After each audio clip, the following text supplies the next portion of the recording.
Hoje falando sobre o Roberto Augusto Leme da Silva, conhecido como Beto Louco, integrante do PCC, alvo de 2 operações contra o crime organizado aqui em São Paulo, né?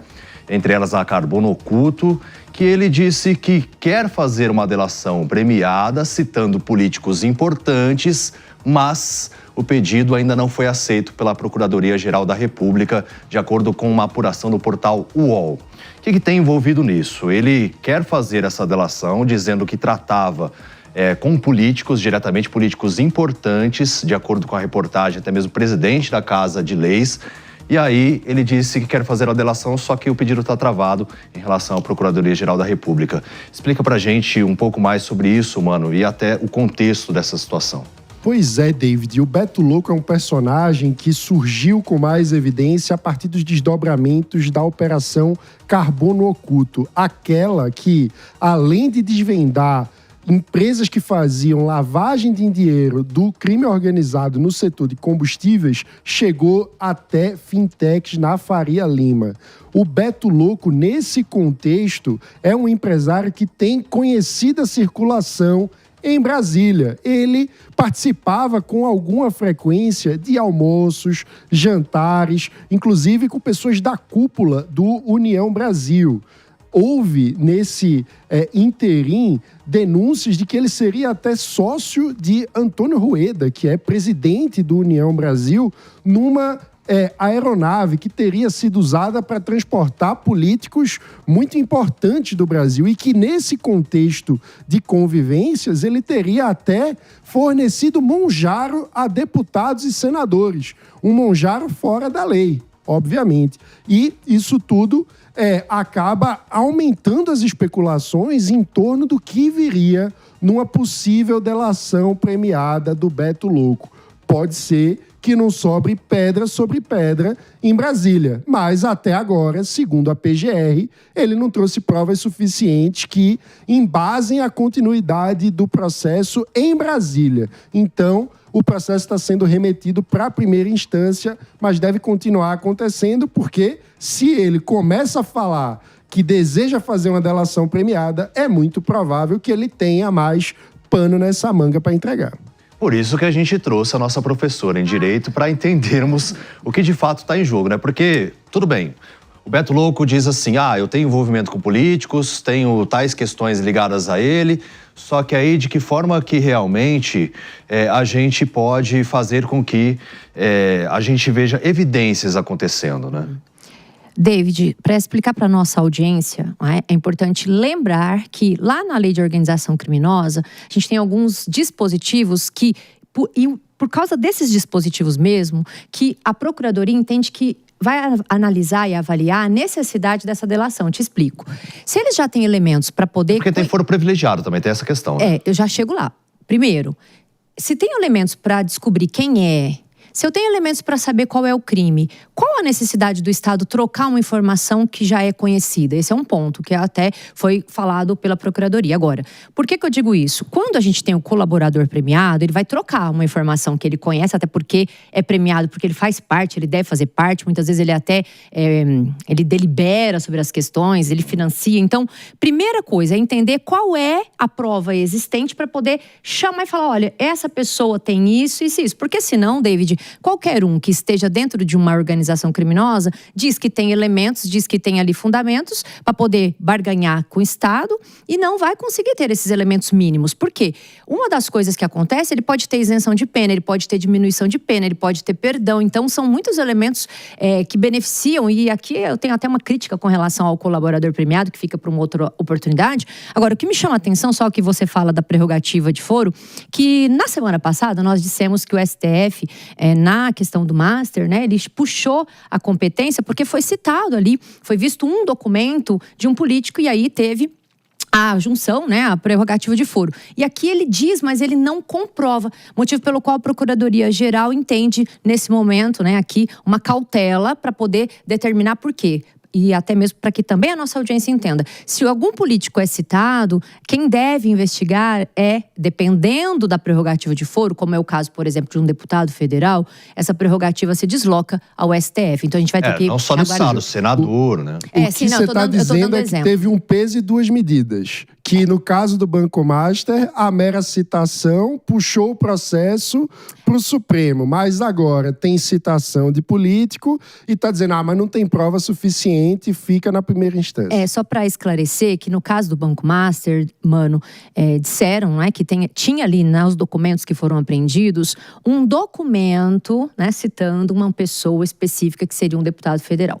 No caso aqui em apreço que a gente está analisando, não me parece ser o caso, porque aí haveria muito, embora tivéssemos 2 pesos, 2 medidas, a medida que foi dada para o Banco Master seria baseada num documento que mostra ou mostraria que teria um deputado federal. Já no caso do Beto Louco, me parece que a Procuradoria-Geral não entendeu que houve ou que há um documento comprobatório para que se mostre ou que se remeta, né, por prerrogativa de foro ao STF. Então, esse imbróglio é que vai fazer com que, neste primeiro momento, e não estou dizendo que não possa haver um momento posterior de remessa, que neste momento de agora, não há elementos mínimos comprobatórios, mandando então a remessa para o juiz de origem e não pela prerrogativa de foro, que pode ser que exista, né? Ô Priscila, eu fiquei com uma dúvida. A gente discutiu nas últimas semanas a PL antifacção, né? E foi um texto que foi e voltou muitas vezes. E aí é uma dúvida constitucional, não sei nem se você saberia responder, porque a gente nem tá definido. Ela sabe, professora, vai saber. Não sei tanto, como assim? Não, o texto mudou tanto que nem nós sabemos exatamente como vai ficar. Mas a minha dúvida é, no caso de a gente ter investigações desse tipo, que envolveria ali dentro do crime organizado perfis políticos, pessoas públicas, parlamentares. Qual seria o julgamento? Seria diferente o julgamento desses caras por conta do fórum privilegiado? Ou ele também estaria dentro da nova premissa das penas mais duras por conta da PL antifacção? Sim, Isa. Já tô íntima, né, Isa? Isa, é bom. A sua pergunta é excelente, porque são preceitos constitucionais, né? Isso eu sei porque o artigo 105 e o 102 da nossa Constituição Federal, e aí a questão é constitucional, então ela tem uma preferência diante de uma lei infraconstitucional, que é a lei antifacção. Então lá existem determinações de prerrogativa de foro. Então, dependendo do, né, enfim, do cargo exercido, realmente haverá e deve haver mesmo essa jusatrativa, que a gente chama dessa remessa por prerrogativa de função, que é uma determinação constitucional e evidentemente prevalece sobre constituições estaduais e demais leis infraconstitucionais. Então, havendo, ainda que tenha a lei antifacção, uma menção, e aí não muda nada, porque fica mais ou menos dos mesmos modos que a gente acabou de citar aqui. Então, se tiver um parlamentar, se tiver um ministro, se tiver um governador, aí, exemplo, se tiver um governador, STJ, que o 105 da Constituição diz isso. Se tiver um ministro, o 102 da Constituição diz que devo, então, ter. Só que eu quero deixar registrado, né, que o nosso STF, o nosso Supremo Tribunal Federal, ele tem algumas interpretações. E durante essas interpretações, algumas vezes elas mudam. Muitas vezes a gente não entende, né? Não, então. E que algumas vezes. Os detalhes. Eu acho muito legal saber disso, porque as pessoas estão sabendo que essas determinações, essas interpretações mudam no decorrer do tempo.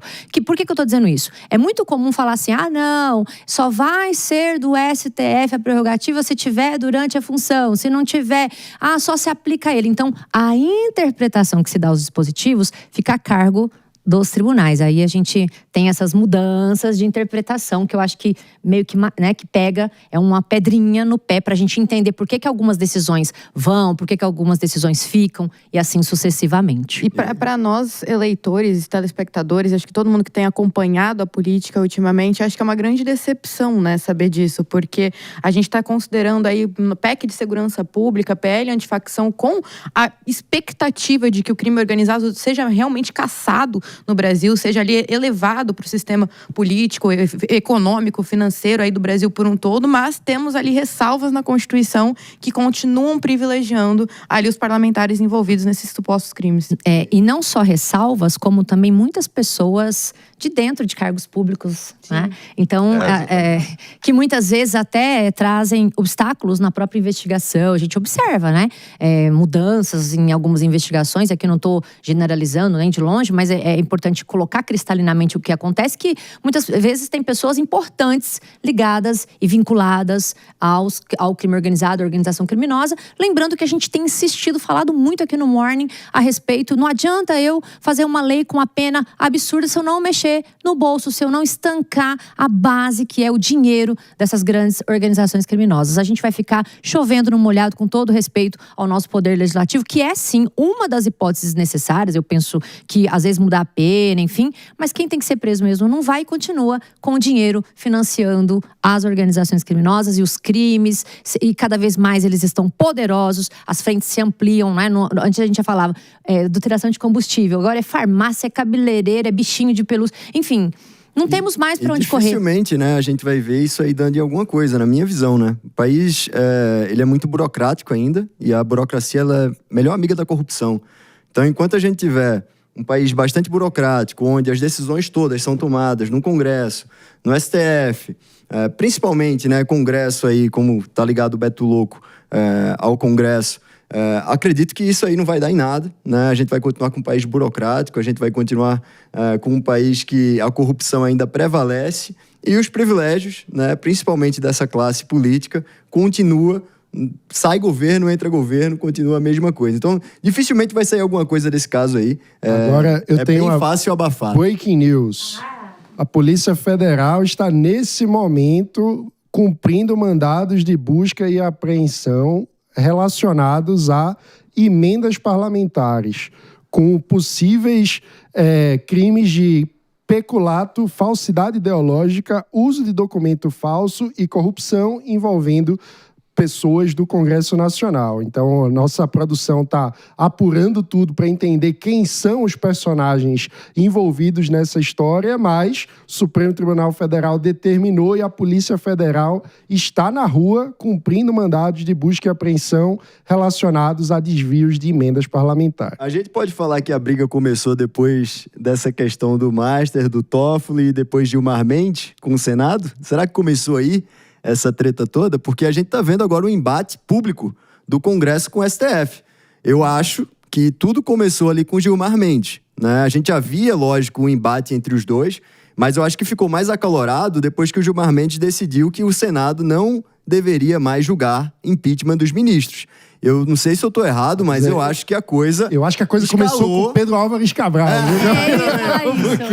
A gente tá falando aí de as apurações relacionadas a emendas parlamentares, elas vêm desde que eclodiu o chamado orçamento secreto, né? E aí os processos, eles ficam tramitando ali, alguns com a velocidade meio de passos de tartaruga, e aí, de fato, eu concordo, o clima político, muitas vezes, faz com que o processo se mova ou fique parado na gaveta. Exato. Então, eu acho que a gente está vendo um capítulo, talvez esse capítulo tenha começado com essa decisão do Gilmar Mendes, também a decisão do plenário da Câmara de ignorar a decisão judicial pela prisão de Carla Zambelli, fazendo com que o mandato dela seja mantido, que é uma polêmica muito grande, mas é mais um elemento da confusão entre legislativo e judiciário, acho que é mais um elemento nessa briga toda.